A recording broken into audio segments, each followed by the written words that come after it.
That's a bingo! Hey everybody, welcome to another movie discussion. Before we get into it, just want to remind everybody to like and subscribe. And if you are into audio only, the audio only link will be in the description. It's my pleasure to welcome the guest for this episode, my longtime friend, Brandon Sadighi. We're going to be talking about Inglourious Basterds, the seventh film from Quentin Tarantino. Thanks for coming on, man. Thanks for having me. I absolutely love talking about movies. When I asked you what movie you wanted to talk about for this, you said Inglourious Basterds. So, Brandon, first question, why did you want to talk about this movie over any other movie you could have chosen? This is one of those movies that I've just been able to watch probably, 6, 7, 8, 9 times and just catch something new every time. Absolutely love it. I mean, the action, it keeps you hooked the whole time. Obviously, it's got insanely good actors. I think this movie kind of launched the careers of two, at the time, unknowns. One being Michael Fassbender, who we'll talk about a little later on. That's true. And of course, Christoph Waltz, who we'll also talk about in a little bit. But was this the first Christoph Waltz movie with Tarantino, or the first time he was in it? Yeah, I mean, as far as I know, this was the first time that Waltz kind of made an appearance on the big stage, in American movies, I think. Yeah, but this is this is the movie that made Christoph Waltz a household name, and I believe he won the Oscar for Best Supporting Actor for this movie. It's the first time I had ever heard of him, first movie I'd ever seen him in, and he just blew my mind. Max is back. So, all right, if you could describe what this movie is about. Obviously, it's a World War II movie. It takes place during World War II. There's a group of American, I guess, secret operatives, like a secret group that most people don't know about except for the Germans. And they have very, specific names for them. As we'll get into, there's a bunch of different crazy nicknames they have. And they're specifically Jewish American soldiers, and they're called the Bastards. Yeah, the Inglourious Basterds. And it kind of follows them and their quest to just destroy the Nazis, but there's also several other storylines that are very important to the film as well. Do you know why the title of the movie is spelled incorrectly? So I've read a few theories, but I guess when they asked Tarantino, he actually kind of doesn't give an explanation for it per se. He just is kind of vague with it. And there's a theory that essentially the main character is not very good at spelling. As you'll see in one of the scenes on his rifle, he's actually misspelled the Inglourious Basterds, which is kind of what he refers to his group as. It's kind of an ode to the actual character and how he's just nonchalant and kind of doesn't really, fully understand stuff, but still at the same time knows what he's doing and what he's trying to, accomplish. And so he's just bad at spelling. This movie is broken up into 5 separate chapters, and let's just dive into chapter 1. Once upon a time... ... in Nazi-occupied France. There's just the first opening shot of the film. It's this beautiful wide shot of the French countryside. You see a man chopping wood on a secluded farm, and just this gorgeous setup shot.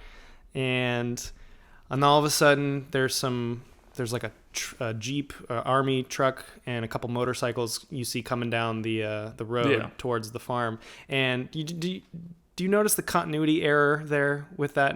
It always bothered me. Do you know what I'm talking about? Just how long it takes for them to get there? So if you watch it closely, it's something I noticed immediately the first time I ever saw the movie. So you see in the distance the truck and the 2 motorcycles, and they're near a tree.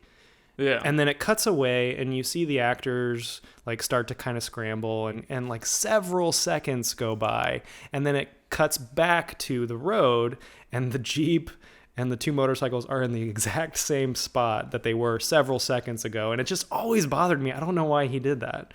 If you watch it again, you'll notice I didn't catch that. I think I was telling you this earlier. The one thing I did catch is,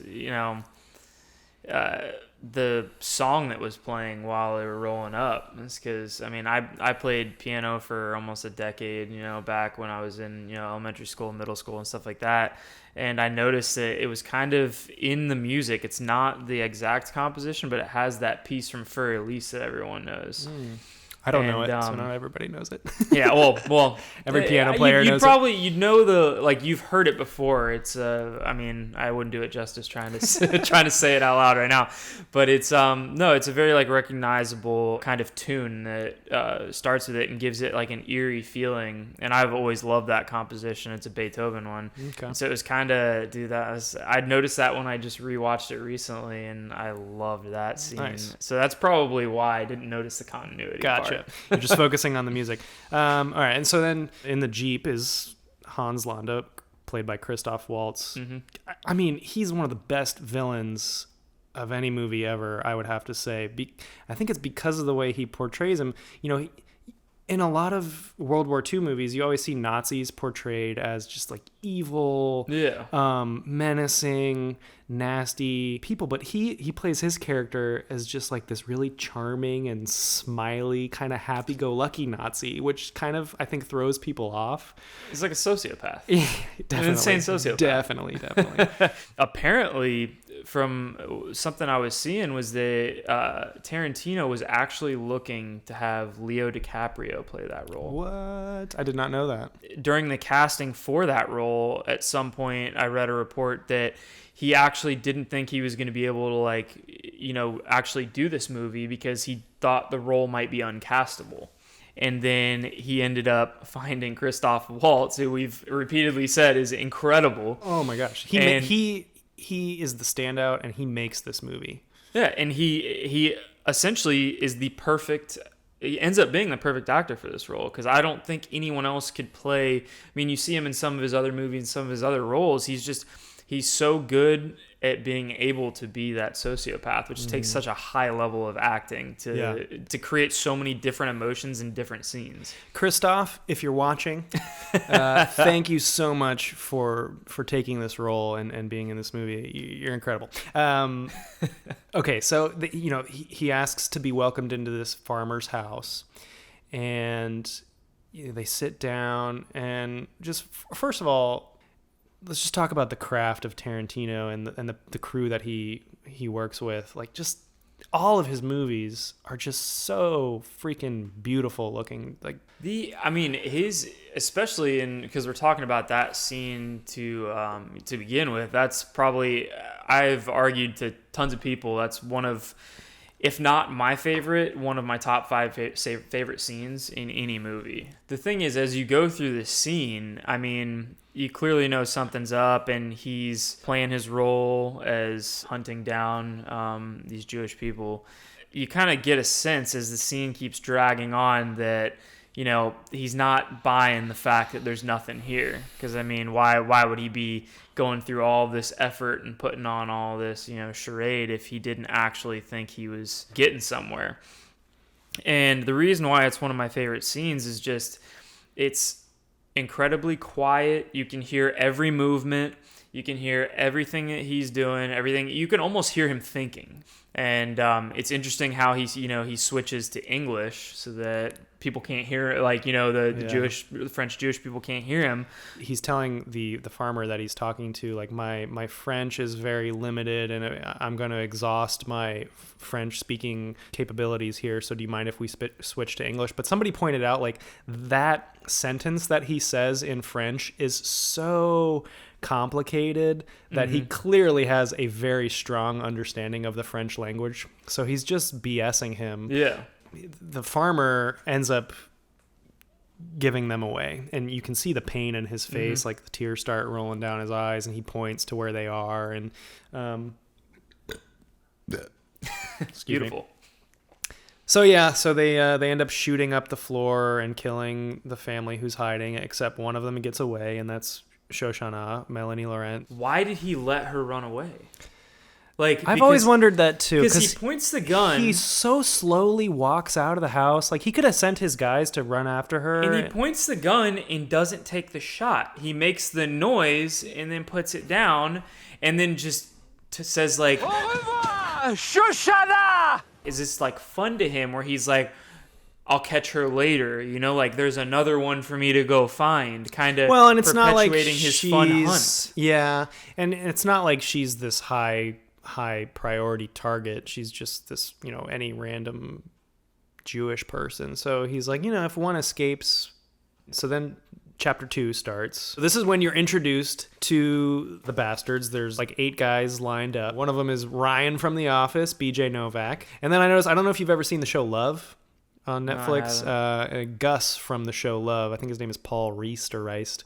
Anyway, he's one of the Bastards. He never has any speaking lines, I don't think. But Love is a great show if you've ever seen it on Netflix. And this is when we're introduced to Brad Pitt's character, Lieutenant Aldo Rain. He's giving a speech to these 8 guys. This is kind of exposition scene where he's kind of setting the stage. Like, this is the purpose of us. I want Jewish American soldiers to kill Nazis. Yep. I want each and every one of you to give me 100 Nazi scalps. Pretty much anytime Brad Pitt opens his mouth in this movie, I am smiling or laughing. Yeah. They're the foot soldiers of a Jew-hating mass murdering maniac, and they need to be destroyed.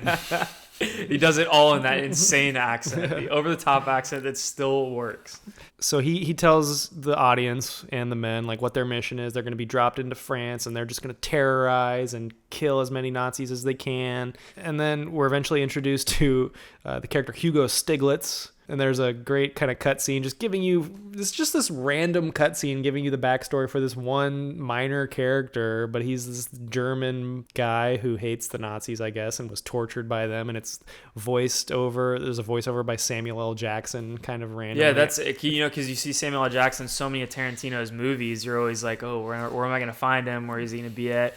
Like in the Kill Bill movie, he's just like a random organist in a church. It's one of only 2 narrated parts of the movie, which is it feels a little random, but it was hilarious too, because you see these scenes of Stiglitz killing Nazis, and he's like, what? He puts a pillow over a guy's face and just stabs the guy in the face through the pillow, and he shoves his fist into a guy's mouth down his throat. Well, that whole scene where they've basically ambushed like a small Nazi infantry unit. That whole scene is just kind of, to me, that was like, yes, the introduction was more of when he's, telling them, give me the 100 Nazi scalps, but this is more of an introduction to the actual personalities of the Bastards other than Aldo. You have the Bear Jew introduction and stuff like that to kind of give the viewers an idea of like, these guys are just nuts, they're just out there just doing crazy stuff. And the Nazis have reason to, first of all, it lets you know that they're very competent and they're good at what they do, and the Nazis do have a reason to fear them.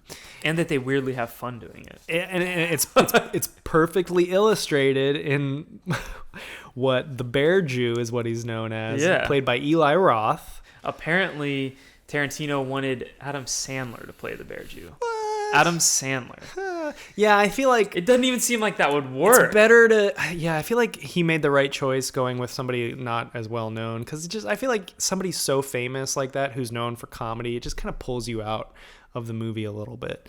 Not to say that Sandler wouldn't have done a good job with it, but that is interesting. I didn't know that. They bring the ranking guy over because they're just going around trying to obviously kill as many Nazis as they can. They're trying to find out where more of them are. This guy's clearly not going to tell them. So then he introduces the Bear Jew, which they use is almost like a very absurd, the knocking, because they've created this whole story for Nazis to be afraid of, that this Bear Jew, if you get caught, you don't want no one wants to see the Bear Jew. Brad Pitt's like, have you ever heard of him? And it's like, what do you know about him? And the officer is like, he beats officers over the head with a club. He's like, he beats their brains in with a baseball bat's what he does.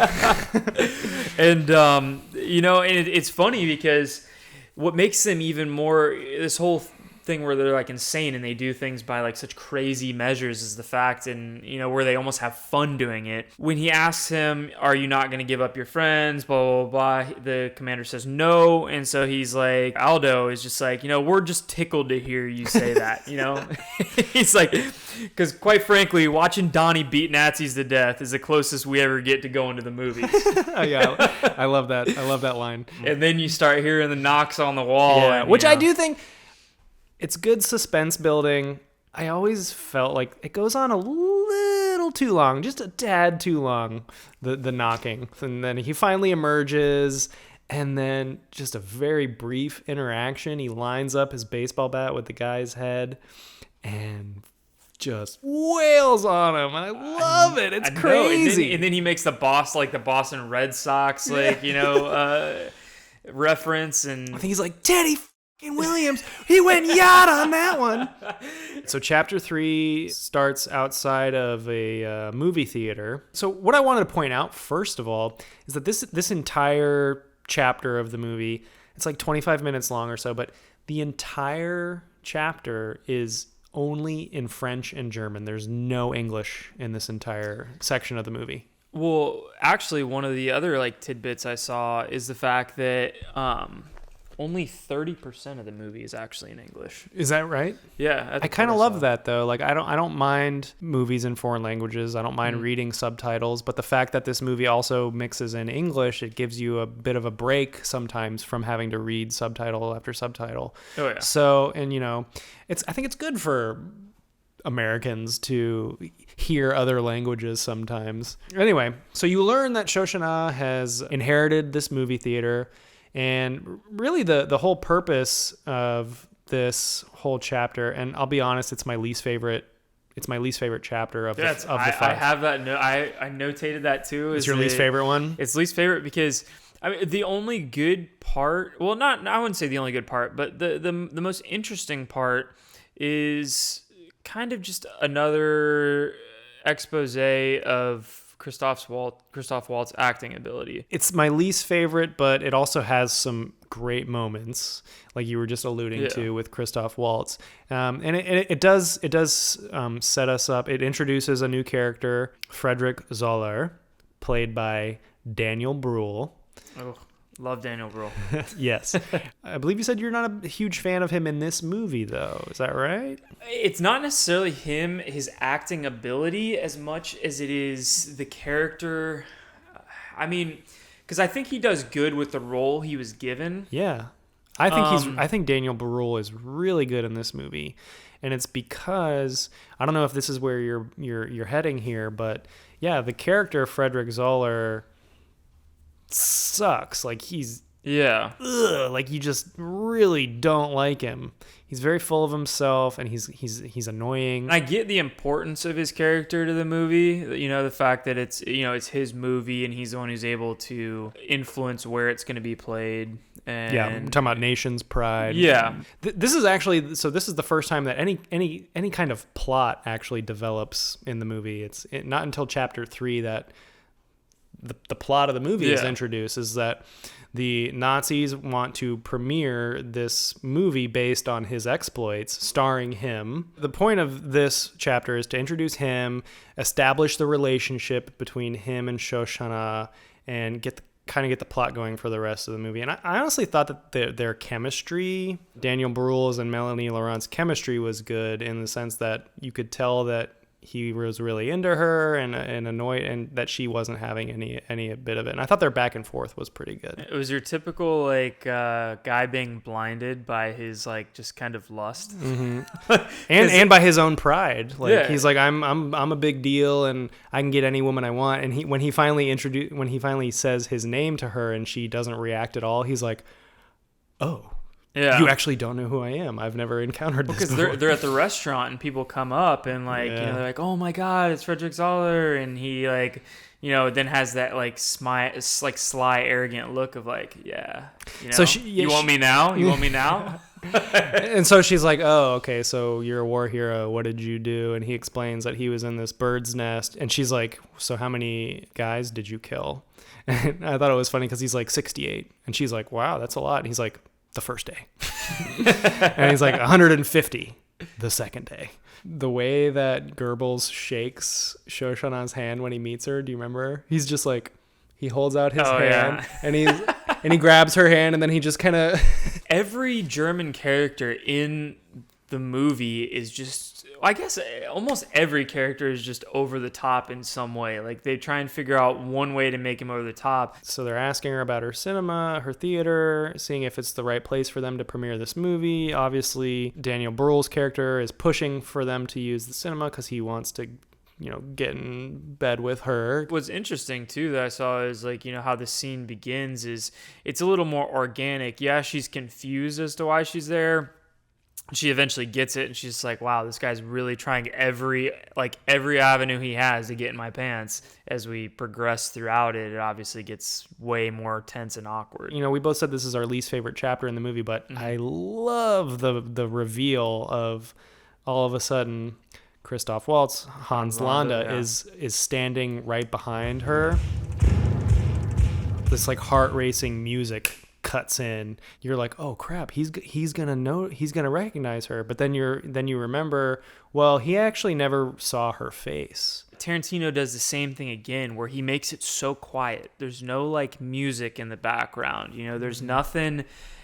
Once he sits down, yeah, and he sits down, and it's what he does. He fills these silences with random sounds, like when he eats the food and you just hear him just like obnoxiously chomping. If you're sitting with someone and no one's talking and they're just chewing ridiculously, you just feel awkward, which is literally what makes Christoph Waltz's performance is so good. Is he has about 4 or 5 of these scenes in the movie where it's him just showcasing how to make things awkward. Yeah, just the way he eats just got under my skin. It was like, screw this guy, like, ugh.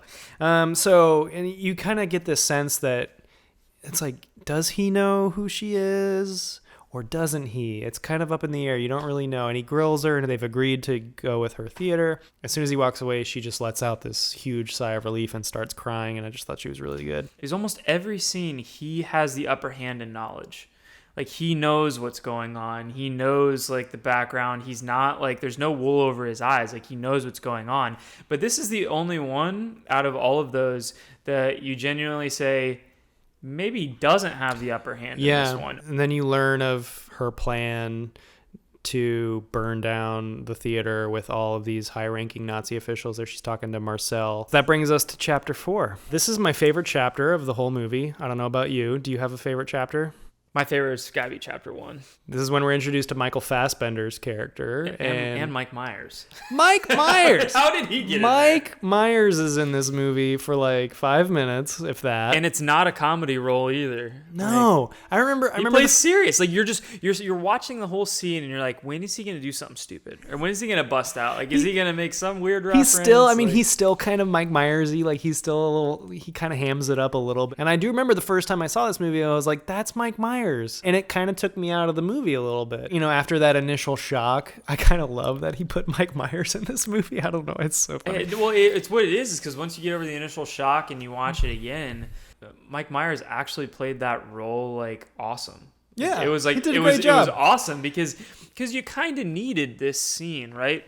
To introduce Fassbender's character and to make it make set it sense. Up, exposition. And it kind of gave the scene a little extra kick that made you remember it after the movie, because it's like a scene that otherwise we wouldn't even, you know, in this setting right now, we wouldn't even go over that much. We've spent like tons of time talking about it because Mike Myers was in it. They are aware that this film is going to premiere at Shoshana's theater, and like all these high-ranking Nazis are going to be there. We're going to infiltrate it, and we're going to blow it up. We're going to kill them all, and we need somebody who's knowledgeable about German cinema to rendezvous with this famous German actress, Bridget von Hammersmark, who, by the way, I think we should mention Diane Kruger is the actress's name. She's also in Troy. She plays Helen. Oh, that's right. Yeah. She was Helen. Yeah. Troy. Before this scene, they're like, it's secluded. You're not going to run into any Nazis. And then it like cuts to this bar, and it's like full of Nazis. We mentioned Michael Fassbender. He had a minor role in 300, but this was the first time that I noticed him as an actor. But I remember thinking to myself, I was like, who is this guy? Because he is great, and he is going to go places. Like, this isn't the last stop for him. Like, he's going to be in a lot more stuff because he's got just that charm.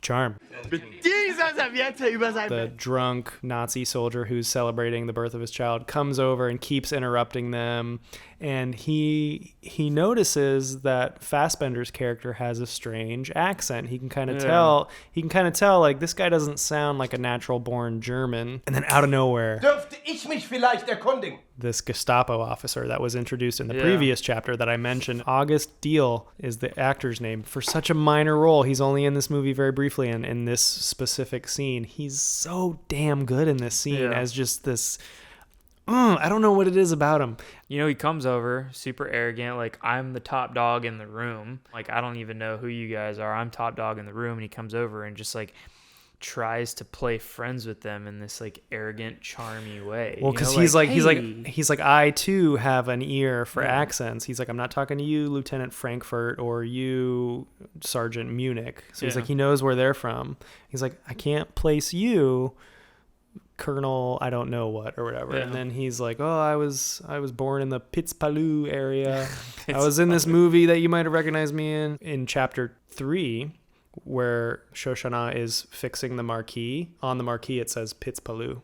Really? Yeah. So eventually Fassbender's character gives himself up with the fingers. I actually knew about this before I saw this movie because I took French in high school, and my French teacher explained to us one time, I don't know why this got brought up, but I remember him telling us, like, you know, Americans do this for 3, and a lot of Europeans, German people do this for 3. So I actually knew that before this movie. So Fassbender, they're ordering drinks, and Fassbender's like, 3 Gläser, 3 glasses. And then you see the Gestapo officer like notice it immediately. And then while I'm watching this for the first time, I was like, oh, he got him. Mm-hmm. This scene, right before it gets chaotic, this is my favorite part in the entire movie. Camera goes below the table, and you see they both got pistols pointed at each other's crotches. And then Stiglitz comes in, and he's like, and from this distance, I'm a real Friedrich Zoller. And then everybody just starts shooting each other. Off the top of my mind, I can't remember. So we lose Fassbender's character, right? Everybody dies except for Hammersmark. And then she gets interrogated by Aldo Rain, and he's like sticking his finger into her bullet wound on her leg, like, this is suspicious. Why did that go so south so quickly? Why did I lose our like only German speaking? Yeah, because that's like, super important guys. Because they were counting on those 3 German speakers to get them to be her escorts into the movie premiere because they can speak fluent German. Yeah, and now they have none left. Which we find out like eventually turns into like an outrageous, result, which is the fact that... Okay, all right. So moving on, now we're into chapter 5. The final chapter of the movie, Revenge of the Giant Face. And you learn Shoshana is intense, kind of mean. They they need somebody to develop this film for the movie they made that they're going to insert into the premiere of the German film. And they take this film developer captive and threaten to kill his family if he doesn't develop this film for them. Yeah. It's like, dang, she means business. It's premiere night. Finally, premiere night at this movie theater. It's filled with high-ranking Nazis. And in walks Hammersmark with her 3 escorts, Italians, and her gigantic cast. Yes, Christoph Waltz, Hans Landa, he's in charge of security for the event, and he walks right up to her. Oh, we forgot. So he inspects the shootout scene from the bar, and he finds a note that she wrote on a napkin because she's this famous actress, so she signed somebody's napkin for them, Bridget von Hammersmark, and he picks up one of her high heels that she left there. This goes back to what we were talking about, where it's in all of these intense scenes, he has the upper hand in knowledge, and he asks her why, how did you injure yourself? Yeah, what's with the cast? And she says that she injured it mountain climbing or something. I think that's what it was, right? Mountain climbing. And then in true fashion to his character, he literally just starts laughing. And then walks away from her. He's waiting to hear what her lie is gonna be. He knows she's gonna lie to him, and he's waiting to see what she says. And the fact that she goes with mountain climbing, he's like, that's the best lie you could come up with, is mountain climbing. And I think that's what makes him laugh so as absurd as her lie was, he matches it with an absurd reaction. Who are your friends? And she's like, they're Italian filmmakers or whatever. She's like, this will be good because Germans don't have a good ear for Italian. And then he just busts into Italian. My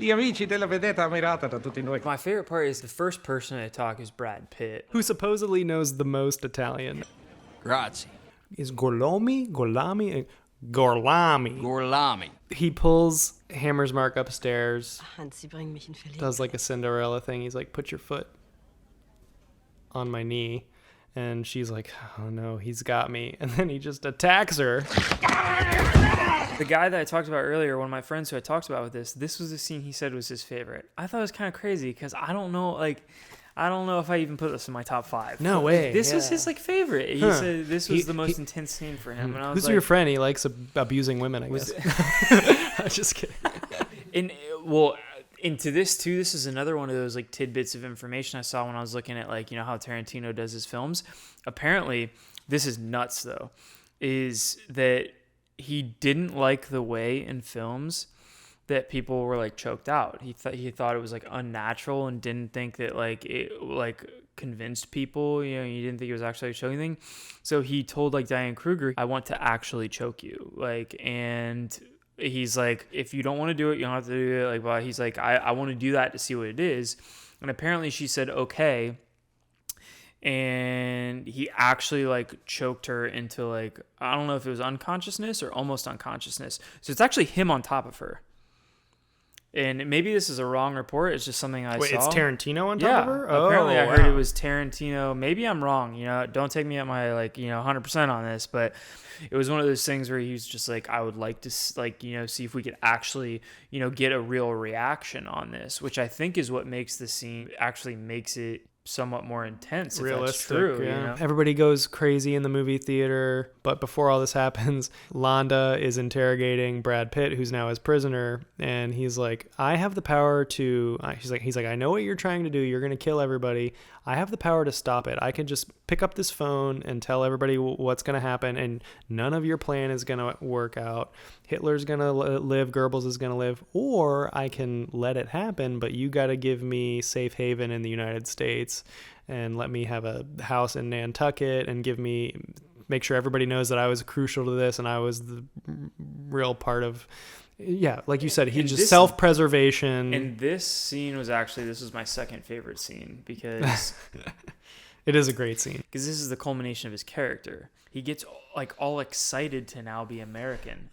Like it's like, ooh, that's a bingo. Yeah, that's a bingo. That's a bingo. Like that's not how you say it. And he tries to do another thing where it's like if the shoe fits type deal. Which Shoes on the other foot. Yeah, I was just thinking that. To me, that's one of my second favorite scenes because there is still a little bit of a suspense to it, but it like humor. This movie is so funny at times. The U.S. government that he gets on the radio with or whatever agrees to give him what he wants.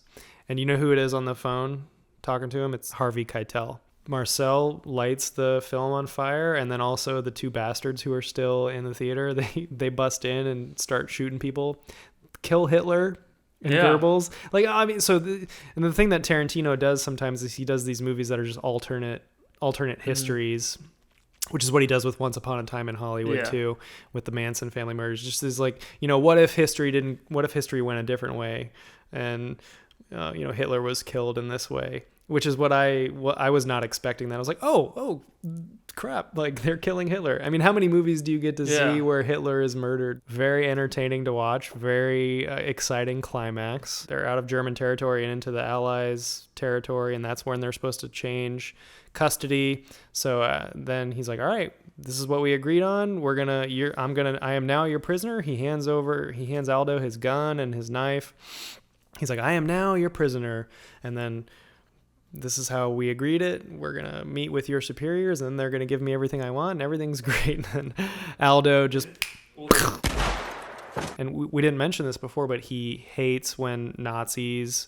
can pretend that they weren't Nazis. Yeah, exactly. Yeah, I don't like that. I like my Nazis out in the open. I want people to know that they're Nazis. So I'm going to give you something you can't take off. And then it cuts to him on the ground, and there's this really close-up shot of this knife going through his forehead and him squirming and screaming in pain.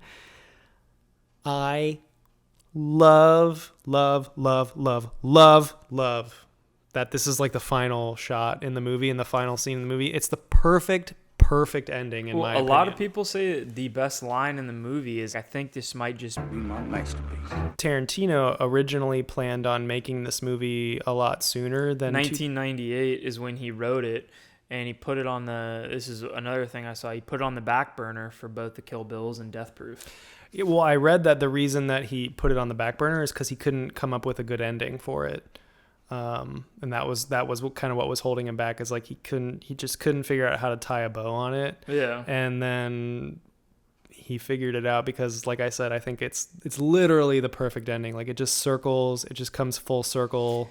Well, and it's also like, because you think like you just hate this Landa guy, you're like, he's just such an evil guy who's getting away with everything, and then he gets what he deserves. I want to get your thoughts on one criticism of Tarantino's filmmaking that I've heard, is that he's a master of crafting scenes, but he's not great at storytelling. Like he's an amazing craftsman of scenes, but he has a hard time piecing them all together into a cohesive story narrative. And like the scenes are great, but the overall film is How do you feel about that? Do you think there's legitimacy to that criticism? I think there is legitimacy to some of that, and I think that's why is the reason why this is my favorite Tarantino, is because I do think that he strings these scenes together pretty well. Love talking Tarantino films with you, buddy. Thanks right. for coming on. Thanks for having me. All right. See you later.